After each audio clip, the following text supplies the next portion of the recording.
मुरादाबाद के civil lines स्थित पंचायत भवन सभागार में निपुण भारत मिशन के अंतर्गत मंडलीय संगोष्ठी का आयोजन किया गया। संगोष्ठी की अध्यक्षता कमिश्नर मुरादाबाद आंजनेय कुमार सिंह ने की। कार्यक्रम की शुरुआत मां सरस्वती के समक्ष दीप प्रज्वलित करके की गई। इस अवसर पर निपुण भारत मिशन के तहत जनपदवार मुख्य विकास अधिकारियों ने उपस्थित रहकर जनपद में किए जा रहे कार्यों को पीपीटी के माध्यम से प्रस्तुत किया। इस अवसर पर सभी जनपदों के मुख्य विकास अधिकारियों ने मिशन के तहत लक्ष्य को हासिल करने के लिए किए जा रहे कार्यों को कमिश्नर के सामने रखा। इस अवसर पर मंच पर बोलते हुए मुरादाबाद कमिश्नर आंजनेय कुमार सिंह ने कहा कि शर्म आनी चाहिए हम शिक्षकों को जो कक्षा 3 के विद्यार्थियों को शिक्षित बनाने के लिए सरकार के द्वारा विभिन्न कार्यशाला का आयोजन किया जा रहा है। कमिश्नर ने मंच पर बोलते हुए आज शिक्षकों की उस हकीकत को बयां किया जिससे बच्चों के परिजनों को दो चार होना पड़ता है। उन्होंने कहा कि शिक्षक ही बच्चों को सही दिशा दे सकता है, लेकिन यदि वे अपने काम सही से करें। लेकिन आज के परिवेश में शिक्षक अपने कर्तव्य को भूलकर अन्य कार्यों में लगे हुए हैं। करीब 20 मिनट की स्पीच के दौरान पंचायत भवन के हॉल में सन्नाटा छा गया और सभी कमिश्नर की स्पीच सुनकर दंग रह गए। अपने भाषण में लगातार बस यही अपील करते हुए कहा कि यदि शिक्षक मात्र 6 घंटे ही शिक्षक बनकर बच्चों पर ध्यान दे तो सरकार द्वारा चलाए जा रहे गोष्ठी और कार्यशालाओं की आवश्यकता नहीं पड़ेगी। मंडल आयुक्त आंजनेय कुमार सिंह ने अपने संबोधन में कहा कि शिक्षक यदि चाहें तो बहुत कुछ बदलाव हो सकता है। आप सबको अपने काम के प्रति समर्पित होना पड़ेगा। आप यदि समर्पित रहेंगे तो ये मिशन सफल जरूर होगा। इस दौरान उन्होंने अपने संबोधन में शिक्षक के कर्तव्यों के बारे में भी सभी को पाठ पढ़ाया। उन्होंने ये भी कहा कि आने वाले समय में सभी शिक्षकों को कई जिम्मेदारियां दी जाएंगी। ऐसे में जिम्मेदारियों पर वे खरे नहीं उतरे तो कार्यवाही भी निश्चित है। आपने आमिर खान की 3 इडियट्स देखी है? चेन की डेफिनेशन वो वही थी।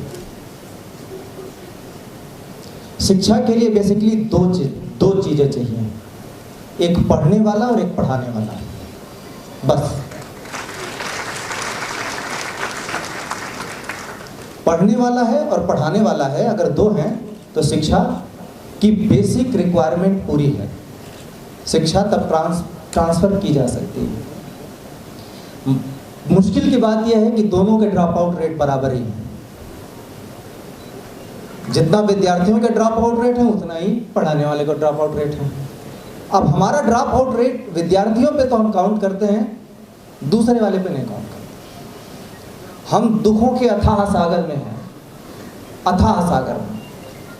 आप लोगों के परफॉर्मेंस से मैं दुखी हूँ, मुझसे डीएम साहब लोग और सीडीओ साहब लोग दुखी हैं, उनसे बीएसए साहब दुखी हैं, बीएसए साहब से एबीएसए साहब दुखी हैं, उनसे एआरपी और एसआरजी दुखी हैं, और सबसे ज़्यादा एआरपी एसआरजी से आप दुखी हैं, टीचर्स, है ना? हम दुखों के अथाह सागर में और अंधकार में हैं, यही सच है। वरना हमें शर्म नहीं आती कि हम कक्षा 3 के विद्यार्थियों को अक्षर ज्ञान नहीं करा सकते, पढ़ा नहीं सकते, एक पैराग्राफ, उनको जोड़ घटाना गुणा भाग नहीं करा सकते। कक्षा 3 के विद्यार्थी का मतलब क्या? 8 साल का बच्चा। इसके लिए हमें इतना लंबा चौड़ा करना पड़ेगा? हमें शर्म नहीं आती एक टीचर के तौर पे? कैसे टीचर हैं हम? 25 विद्यार्थियों पे एक शिक्षक। हम कैसे टीचर हैं जिसके लिए इतना बड़ा लंदफंद करना पड़ रहा है? इतनी लंबी चौड़ी बातें की जा रही हैं। मैं कक्षा 1 में था, हनुमान चालीसा पढ़ता था। कैसे पढ़ता था? मेरा बच्चा 6 साल का है, वो प्राइवेट स्कूल में जाता है, वो चीजें इंग्लिश में भी पढ़ लेता है, हिंदी में भी पढ़ लेता है, जोड़ घटाना गुणा भाग सब कर लेता है। तो 8 साल का बच्चा हमारे प्राइमरी का, क्या हमारे अंदर इतनी कैपेसिटी नहीं है? अच्छा ये बताइए, सबसे पढ़ाने में सबसे उम्दा कौन है? मैं, है ना? नहीं।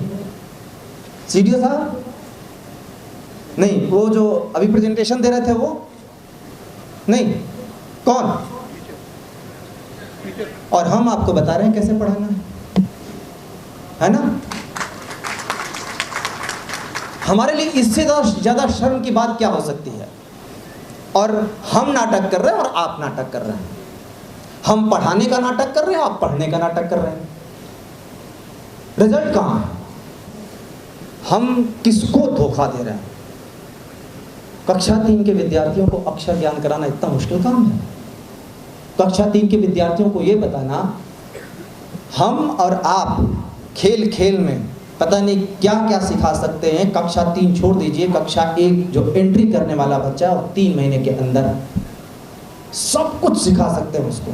आपको पता है 5 साल से लेकर 6 साल तक बच्चे का दिमाग बहुत तेज पकड़ता है, बहुत तेज। 3 साल के मेरे बच्चे ने मुझसे पूछा बाली के पिता का क्या नाम था, मैं नहीं बता पाया। मैंने अपने फादर से पूछा जो कि बहुत ज़्यादा इसमें दखल लगते, उन्होंने कहा कि बाली के पिता का तो नाम पता नहीं। तो फिर मैंने इससे घुमा फिरा के पूछा, तो उसने मुझसे पूछा अच्छा दूसरी बात बताइए, वृक्षराज कौन थे, नहीं वृक्षराज कौन थे। फिर मैंने मुझको नहीं पता, मैंने फादर से पूछा, उन्होंने कहा वृक्षराज नहीं वृक्षराज जामवन।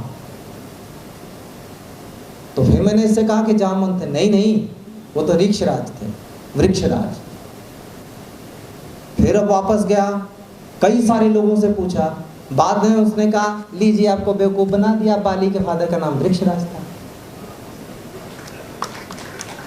3 साल का बच्चा है। आप और हम समझते हैं कि वो कैच नहीं करते हैं। हाँ, वो हर एक चीज कैच करते हैं जो आप स्कूल में बैठ के करते हैं, और जो बच्चों का रिफ्लेक्शन है वो आपका रिफ्लेक्शन, और आप क्या करते हैं वही बच्चे में आता है। तो जो हमारे बच्चे दे रहे हैं वो वही दे रहे हैं जो आप स्कूल में उन्हें दे रहे हैं। सिटी चैनल से बात करते हुए जिला बेसिक शिक्षा अधिकारी बुद्धिप्रिय सिंह ने बताया कि आज की इस गोष्ठी में मंडल के सभी अधिकारी मौजूद रहे, जहां पर शिक्षा सुधार को लेकर सभी ने अपने विचार व्यक्त किए हैं। राज्य परियोजना कार्यालय के निर्देश के क्रम में सभी मंडलों में जो है निपुण भारत मिशन और ऑपरेशन कायाकल्प को लेकर गोष्ठियाँ आयोजित हो रही हैं। उसी के क्रम में मंडलायुक्त महोदय की निर्देश के क्रम में आज हम लोगों ने यहाँ एक मंडलीय गोष्ठी कराई थी, जिसमें मंडलायुक्त महोदय द्वारा अध्यक्षता की गई और सभी हमारे जो मंडल के मुख्य विकास अधिकारी महोदय थे उन लोगों ने प्रतिभाग किया है। इसके अलावा राज्य परियोजना कार्यालय की टीम आई है जो अपना टेक्निकल सपोर्ट भी हम लोगों को दे रही है कि ऑपरेशन कायाकल्प में हमको आगे कैसे काम करना है, साथ ही निपुण भारत में हमको कैसे आगे काम करना है उसका भी निर्देश वहाँ से प्राप्त हो रहा है। इसमें सभी हमारे पंचायत राज विभाग के, शिक्षा विभाग के, ग्राम विकास के हमारे जितने भी वरिष्ठ अधिकारी हैं सभी लोगों ने इसमें प्रतिभाग किया हुआ है। क्या कमियां हैं सर और क्या सुधार क्या होगा? कमियाँ जैसे कि आप जान रहे हैं कि जो हमारे बच्चों का शैक्षणिक लेवल जो अभी होना चाहिए वो शैक्षणिक लेवल बच्चों का नहीं है। उसी के लिए जो हमारे कक्षा 1 से 3 तक के बच्चे हैं उनको उनकी जो कक्षा है उसके हिसाब से उनकी योग्यता हो, उसी के लिए निपुण भारत मिशन चलाया गया है, जिसमें भाषा और गणित को लेकर हमारे लक्ष्य निर्धारित किए गए हैं। उस पर हम लोगों को काम करना है। कायाकल्प में अभी हमारा संतृप्तिकरण जो है पूरा नहीं हुआ है, उसमें हमें 19 पैरामीटर्स पे मार्च 2023 तक संतृप्तिकरण पूरा करना है, उस पर हम लोग काम कर रहे हैं। तो दो मुख्य रूप से ये 2 लक्ष्य थे जिस पे हम लोग काम कर रहे हैं और मार्च 23 तक हम लोग कायाकल्प के काम को पूरा करेंगे। इस मौके पर सीडीओ रामपुर, अमरोहा, मुरादाबाद, बिजनौर, संभल, जिला विद्यालय निरीक्षक रामपुर प्रदीप कुमार द्विवेदी, जिला विद्यालय निरीक्षक मुरादाबाद डॉक्टर अरुण कुमार दुबे आदि तमाम मंडलीय अधिकारी मौजूद रहे।